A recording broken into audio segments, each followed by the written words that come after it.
বাউলের পক্ষে যে বিএনপির মহাসচিব এই কুলাঙ্গারের বাচ্চা এই বলে যে বাউলের টাউল এগুলোর পেতে কুলাঙ্গারের বাচ্চা তুই কেটা জানি না আমরা তুই সারা জীবন তোর মেয়ে একটা আছে ঘর জামাই আরেকটা আছে দুইটা অস্ট্রেলিয়াতে রেখে তোর টাকা পয়সা সব পাচার করছিস ওই আওয়ামী লীগের সময় পর্যন্ত তুই টাকা পাচার করছিস অস্ট্রেলিয়াতে তোর মেয়ের কাছে তোর মেয়ে এখন দেশে আসে রাজনীতি করে এতদিন কইছিলি বাংলাদেশে মানুষ জীবন দেয় তুই অস্ট্রেলিয়াতে বসে তারপর তোর অবদানটা কি আমার বল হাসিনার বিরুদ্ধে অবদানটা কি তোর ও মেয়েরে দেখছে নাকি ওর ভাইরে দেখছে ওবায়দুল কাদের আর ওই যে এই সরি মির্জা ফখরুল আর ভাই আরেকটা আছে ফয়সাল এই দুইটার চাঁদাবাজিতে ওই এলাকার মানুষ এখন ঘরে থাকা দায় ও কয়েকদিন 2 দিন আগে লিখছে যে ওর নাকি বাড়িঘর কমেছে রাজনীতি করতে গিয়ে তোর বাড়িঘর কমে তোর বাড়িঘর তো সব অস্ট্রেলিয়ার থেকে শালা ওরা এসে এখন এই মুক্তিযুদ্ধ নিয়ে বাউল দেখবেন এই এদের সবার এগুলি সব এক জায়গায় হয়ে যাবে দেখবেন বাউলের ক্ষেত্রে ওরা এক জায়গায় হবে আর ওরা আমার আল্লাহরে নিয়ে যেই কথা বলেছে তুই কিসের বালের বাউল কোন জায়গার বাউল আসছিস তুই এখানে করতে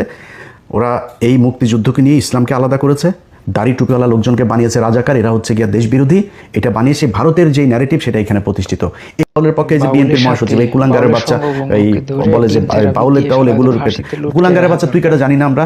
তুই সারা জীবন তোর মেয়ে একটা আছে ঘর জামাই আরেকটা আছে দুইটা অস্ট্রেলিয়াতে রেখে তোর টাকা পয়সা সব পাচার করছিস